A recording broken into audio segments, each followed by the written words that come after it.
Dito sa area na ito, kinukonstruct yung ATU, Aerobic Treatment Unit, kung saan yung mga septic tank na waste pumupunta dyan at saka i-recycle.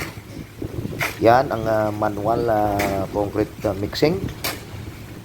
Mga iba-ibang lahi yan. May Venezuelan, Colombian, Jamaican at Trinidadian. Pero walang Pilipino dyan na labor. Yung mga Pilipino dito, mga skilled. Alam naman natin yung quality ng trabaho natin. At saka yung foreman dito ay Pilipino. Pero working foreman yan, masipag at saka eksperyensyado. Yan yung extension ng EDU. At ito naman yung laundry area. Inumpisa na. At ako ang nag-design yan. At of course, kasama ko yung kaibigan ko na engineer na contractor. At yung trabahante ng kliyente at nagsusupervise lang kami at saka nag-oversee ng trabaho na dapat gawin. Okay guys, we are now on the process to construct the laundry house of Mount Plaisir Estate Hotels and Restaurant. Bali, magsilbi ito sa 3 hotel buildings. At yung mga trabahante dito ay tao ng kliyente. At kami na contractor ay mag-u-oversee na lang sa trabaho nila. At the same time, mag-supervise sa concreting works. So ngayon, yung ginagawa nila ay magforma sa roof beam para mabahusan na ito. At sana 2 weeks more matapos naman ito yung mga concreting works para makapag-grouping na kami. Actually 3 weeks na sila dito at medyo bagal-bagal yung trabaho because of sporadic rainfall dito sa Grande Riviera. Ang ulan dito ay di ko alam, bigla na lang babagsak at hihinto. Kuminsan kalating araw ulan ng ulan, so we have to stop the work at maghintay pagkatapos ng ulan at din pabalik naman yung mga trabahante. Ang manual work dito ay ginagawa namin lahat dahil hindi makapasok yung concrete mixer. Sa ngayon guys, tuloy-tuloy yung installation ng mga equipment sa kitchen area dito sa Mount Plaisir Estate Hotels and Restaurant. Yung mga oven na yan, mga stainless yan. Tapos yung linya ng gas, tapos na rin. Because it's CCTV.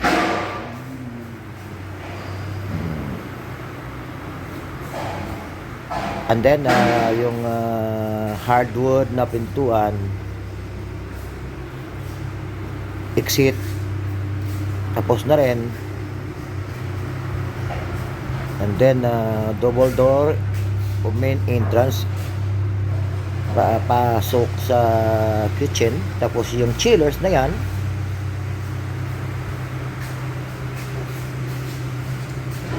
medyo completed na dito, pero yung painting hindi pa rin tapos. Of course, ang painting pinakahuli yan. Ito naman sa storage area, itong mga boxes na to ay kararating lang ito at inaayos pa ito sa pisto nila. Yung painting dito pinapa-finalize na rin. Yung double door hardwood facing the Caribbean Bay, nandiyan na rin. Yung ilaw, kumpleto na rin. At mga female and male socket, lighting switches.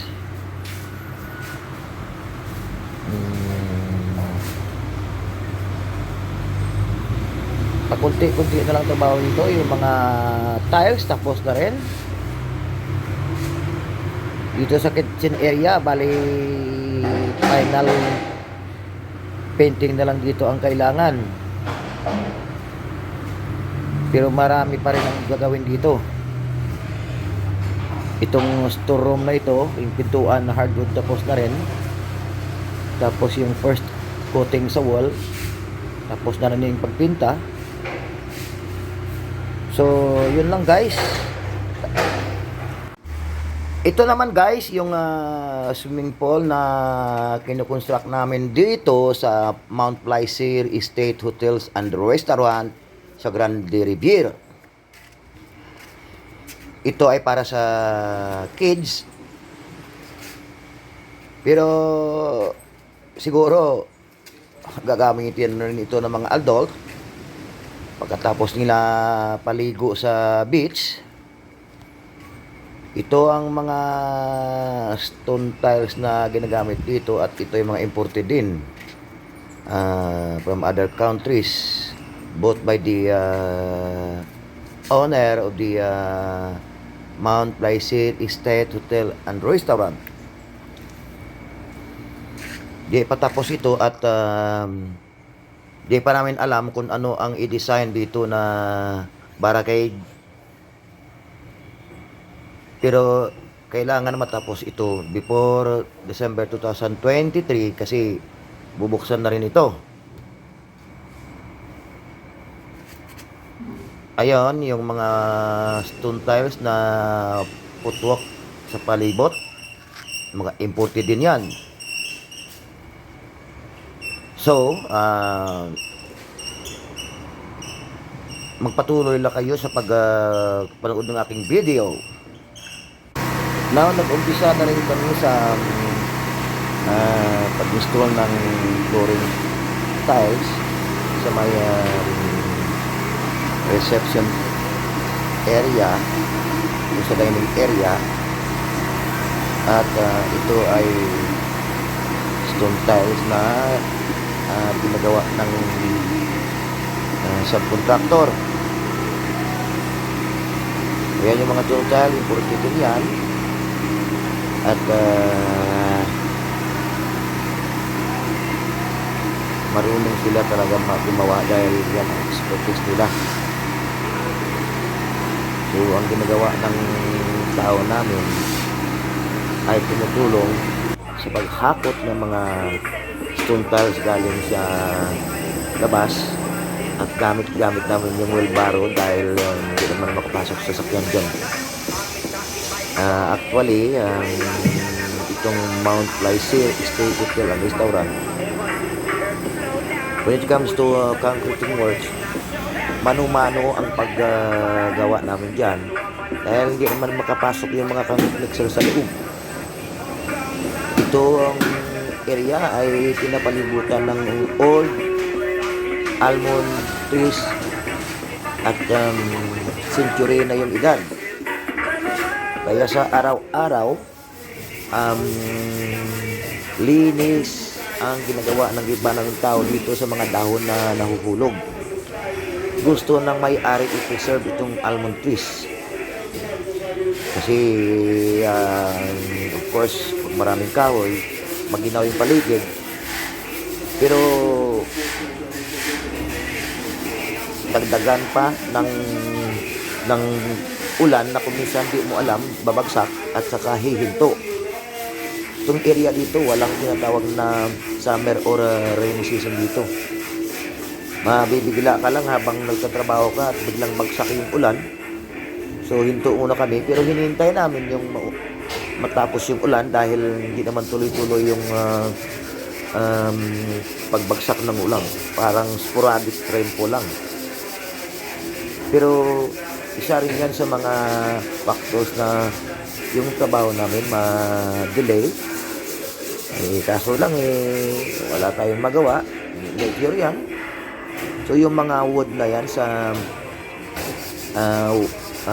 conference room, mga hardwood yan.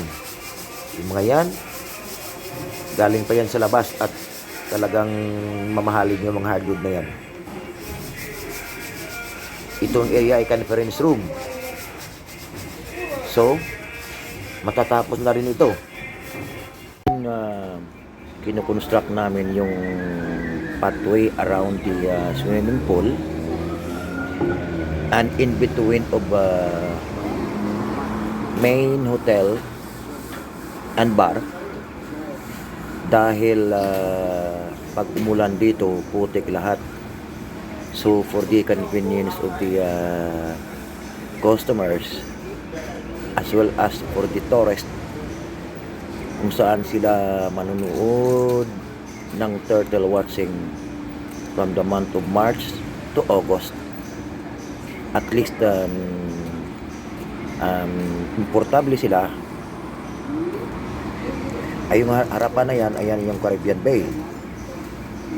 So itong pathway na to, yan ang kinukonstruct namin. Ayan, kung makikita nyo, papunta yan sa main hotel building.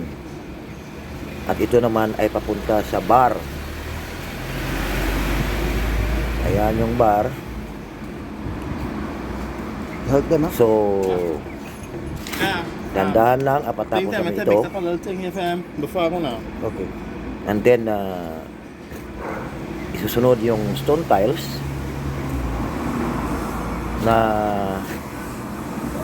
dapat i-install para sa convenience ng mga customer. So, tuloy-tuloy yung trabaho namin. Umpisa 7:30 hanggang 4:30 Monday to Saturday. Ito yung bar area na ginagawa pa sa ground floor.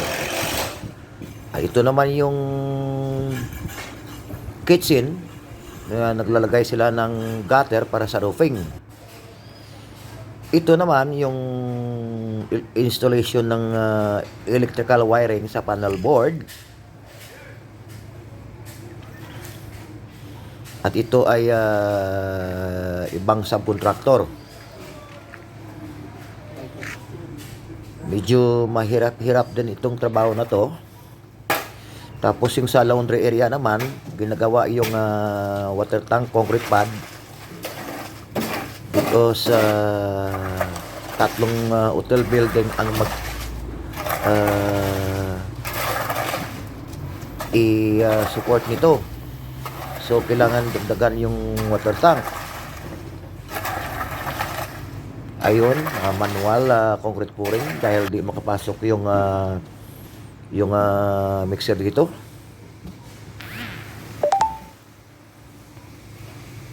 Sa dahan-dahan lang, basta tuloy-tuloy ang trabaho. So, nag-start na rin kami sa pag-construct ng septic tank para sa conference room,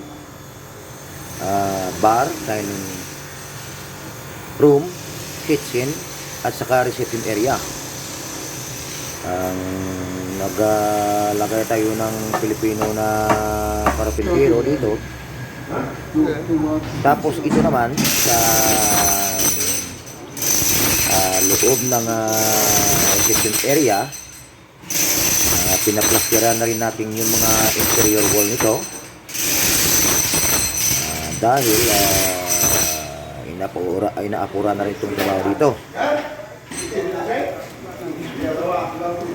Marami tayong tao na nilagay dito. Tapos yung electrical wiring installation ongoing.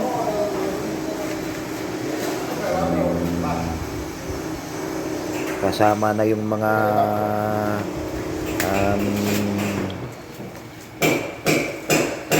accessories works. Itong septic tank na ito ay magsusupport ito sa conference room, bar, dining and reception area. Of course, ang tumitira dito ay ang Filipino foreman na maasahan natin at saka may experience sa construction at nakasama ko rin ito dati sa Aruba.